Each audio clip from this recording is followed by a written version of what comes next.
Welcome to episode 61 of FountainCast, a bi-weekly podcast brought to you by the Fountain Hills Chamber of Commerce, striving to be your one-stop fountain of information regarding your local business community here in Fountain Hills. I'm your host, Jill Haislip. Be sure to stay tuned after the podcast to hear about upcoming chamber events. In today's episode, I'm speaking with Amanda Jacobs with the Town of Fountain Hills, Economic Development Developer. Amanda joined the Town of Fountain Hills in 2022 and has over 19 years experience in local government. She earned a bachelor's degree in business management in 2005 and a master's degree in business administration in 2007 from the University of Phoenix. She is even a certified Lean Six Sigma Black Belt. Welcome, Amanda, to the show. Thank you, Jill. I'm happy to be here. Oh, it's so exciting. So welcome first off to Fountain Hills. Thank you. So tell us a little bit about what brought you to our beautiful little town. So what brought me here was I was looking for a change. So I was with my last employer for more than 19 years. Wow.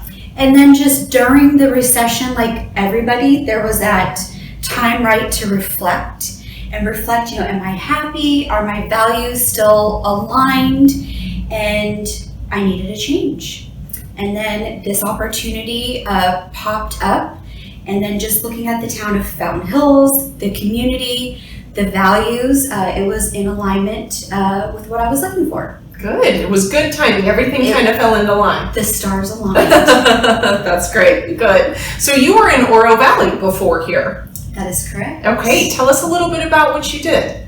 So with Oro Valley, I actually started as a part-time clerk receptionist. Okay. And I love bringing that up because at the same time as I started there, I was getting my bachelor's and knew I wanted to pursue my master's, and was just very upfront with the town that I wanted to do more than just be a receptionist. And so through my career, I worked in public works for a couple of years. Then I moved on to work with our mayor and council. At one point, it was a 5-member council, and it expanded to 7. Wow. So there was an opportunity to work with them, work with our boards and commissions. And then as the council and the town manager knew I was getting my bachelor's and master's in business administration, there was an opportunity in economic development. And so that's where I spent more than 10 years working on business attraction and retention and marketing of our innovation park, which was our bioscience corridor in Oro Valley. Wow. And then the last couple of years in Oro Valley, I spent on lean process improvement and strategic planning, which is important, right? We need to have a roadmap as we're looking to plan for the future. Wow. That is very impressive. Thank you. How do you decide that this is the career path for you? How do you get involved in working for the town? So one is I love helping people and then making a positive difference. And I found in local government, at the local level, you can make more of a difference. There's less barriers, when you look at the state and federal, and it just became a passion of mine. That's great. Thank you. So tell us exactly what is economic development. Kind of dive into a little bit deeper for those of us who aren't super familiar with what does that entail? So economic development could mean a lot to different people, but really in simplest terms, it's the well-being and quality of life of a community. Okay. And that, of course, differs from each community. It's not a one-size-fits-all, right? Communities have different demographics, different size and square miles, a different population, and so that's really what economic development is. Okay. Well-being and quality of life of a community. So now take us that next step further. What does your role entail? How do you kind of take all of that and make Fountain Hills even better? Yeah, so my role is working on business attraction. And so when we say that, it's looking at, okay, what industries are we attracting? What industries should we be attracting? And really looking at what is currently here and what are opportunities And there's lots of opportunities, not just with some of the vacant parcels and vacancies of square footage, but also as we look to the north of the state land. There's plenty of opportunity for growth there. It's also business retention. So the attraction can be a bit sexy, right? Trying to get new people. But with retention is people have already made an investment. And so far, talking to a lot of the businesses, they're mom and pops, like they're starting their dream. And so making sure that we understand as a town, we're meeting their needs so that we keep them here, but also if they have plans to expand.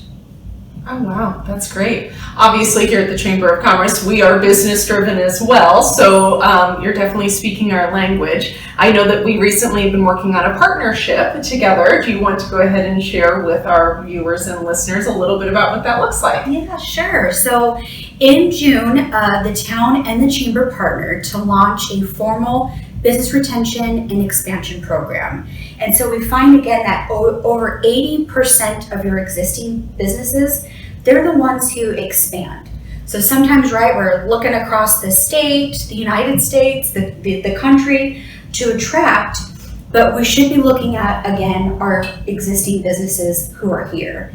And so the goal is to try to meet with a couple of businesses twice a week. And so it's your president and CEO, Betsy, as well as myself. And then we're including a rotating council member. And that's a little bit different than what some economic development agencies like to do.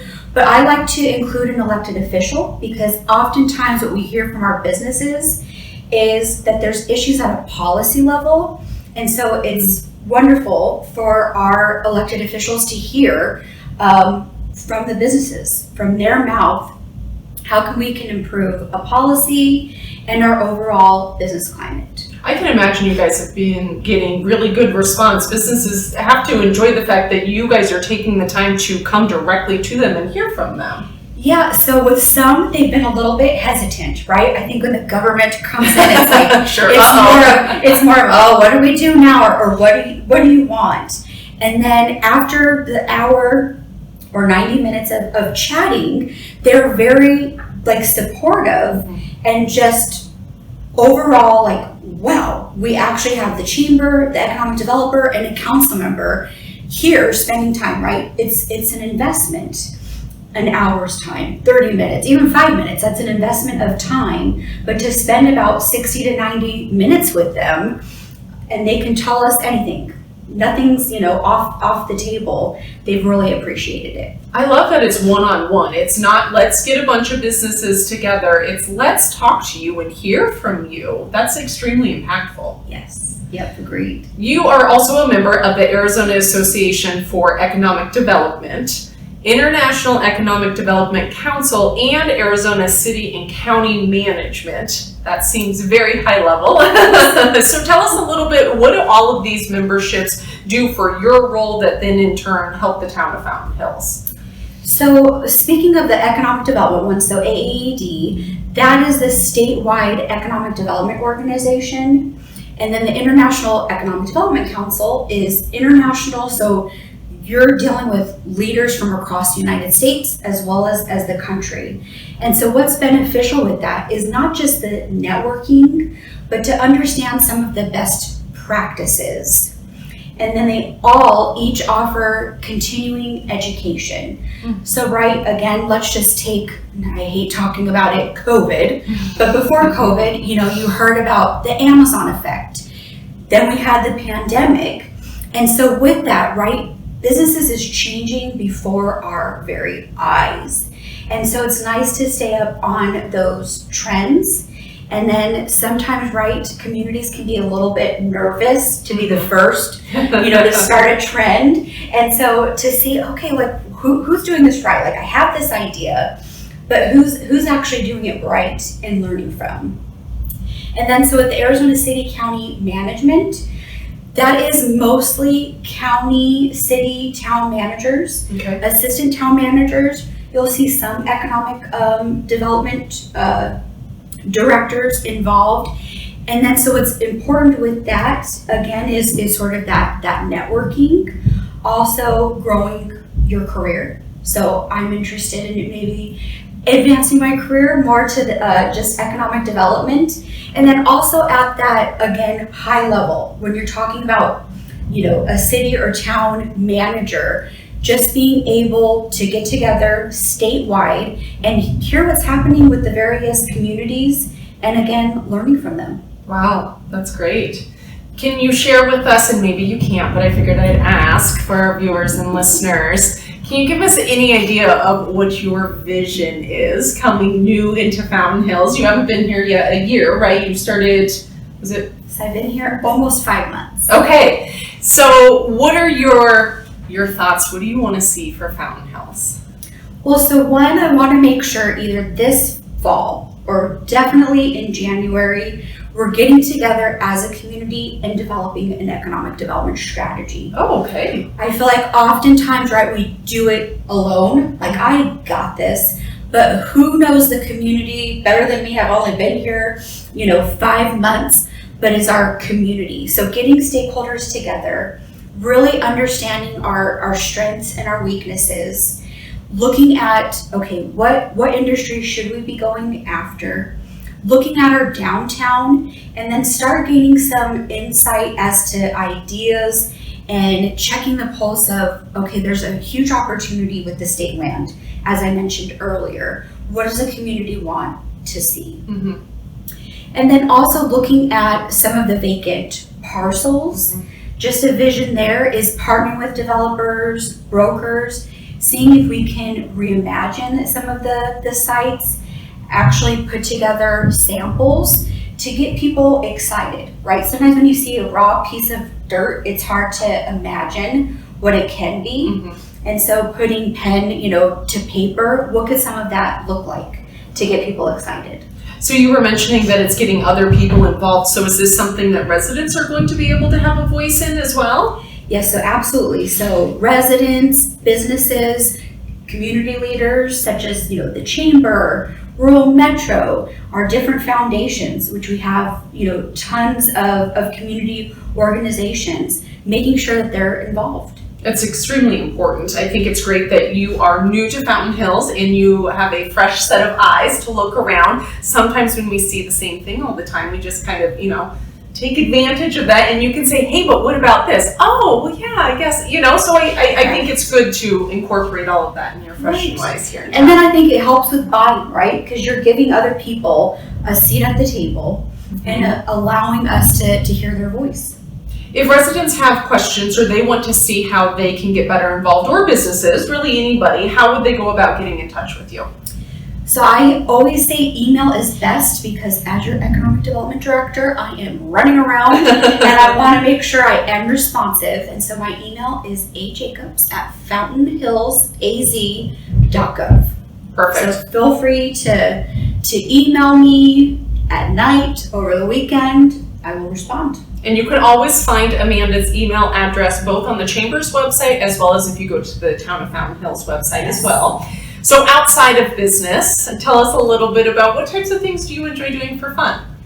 So what I like to do for fun is, one, I love spending time with family. I have a huge family, so whether that's doing some axe throwing, bowling, going to the movies, I have a blast. And I have teeny tiny cousins that are 2 years old to 7 years old.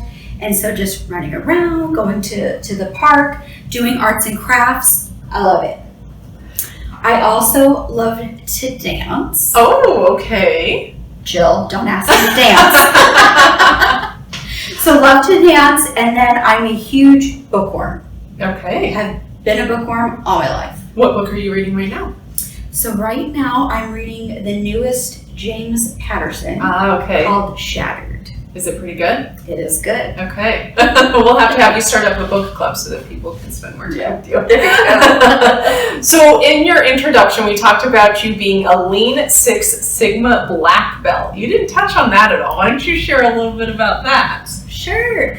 So the Lean Six Sigma black belt. So some people have actually thought it was black belt in karate. I was kind of hoping it was. I know. So some are joking and then are like, hiya! But no, it is not that. So really what it is it's process improvement. Okay. And some people get scared of this, but it's eliminating waste. And so what we mean is it's not people, we're trying to eliminate, but it's eliminating steps in a process that really create no value for the customer. And then, so it's not just looking internally, but externally, like we're doing with some of these business retention site visits. It's what is valuable to our businesses, our residents, what is not, and how can we eliminate some of that waste so that we're being more responsive, things are happening sooner. Interesting. So not karate, which we were all hoping. I'm so sorry. That's all right. So what would you say is your favorite part of your job? It sounds like there's a lot of different fun things. I mean, I love going to visit other businesses, so that seems really fun to me, but you have so many different parts that you do. What is your favorite part of your role? Well, so one thing that's my favorite is one day is not the same. So I love that, going into each day. And my favorite too, Jill, you hit it, is meeting with the businesses, because it's creating those partnerships, it's getting to know our businesses, who are also too, most of the time as well, residents in the community, and then just hearing what issues they're facing. And so hearing that different perspective. So starting to meet, with some of the restaurants, yes, you hear about, the inflation, supply chain, but they can get into the nitty gritty of what is impacting them as a business. And so I think that is great to hear. Some of this we don't have control over, but some things we do. So some of the newer businesses where this is their second career, they used to be in corporate America, and now they're starting their dream, to be able to hear how we can improve that process, I think goes back to, again, why you even do this in the first place, is making that positive difference in the community. Yes. Well, we are very excited for you to be in town. I've already seen you make some good improvements and really show that you care about Fountain Hills and the businesses, and it's just wonderful to see. I know we really enjoy working with you. Is there anything else you would like to share with our viewers and our listeners today while we wrap up our FountainCast? Yeah, I just want our community to know that, again, I'm here to listen. If they have any thoughts, any issues, concerns, to please reach out. I'm still learning the community. I think, again, we've got a good handle on some of the business retention, and then really starting to focus on the business attraction part. Wonderful. Share your email address one more time with us. So it's ajacobs@fountainhillsaz.gov. Wonderful. Thank you so much for being here today. Thank you for the opportunity. My pleasure. That will wrap up episode 61 of FountainCast. And once again, thank you so much for listening to today's episode. Don't forget to share our show with friends, neighbors, clients, anyone in your network. And please be sure to like, rate, and review our show wherever you listen to your podcasts. A new feature of our podcast is you can now watch the video on the Chamber's YouTube channel. Amanda Jacobs is excited to be in Fountain Hills and support our local businesses and residents. Now for upcoming Chamber events. Pre-sale tickets for Oktoberfest are already on sale. Get your tickets for half price up until September 4th. Chamber Lunch Mob is Friday, August 26th at 11:30, meeting at On the Avenue. Be sure to check the Chamber's website for more details on all of our events. As today's host, Jill Haislip, thank you, Fountain Hills, for continuing to be the best community. That's a wrap. You did great job. Oh, thank you. Great job. I know, I was like, Jill, I'm starting to sweat.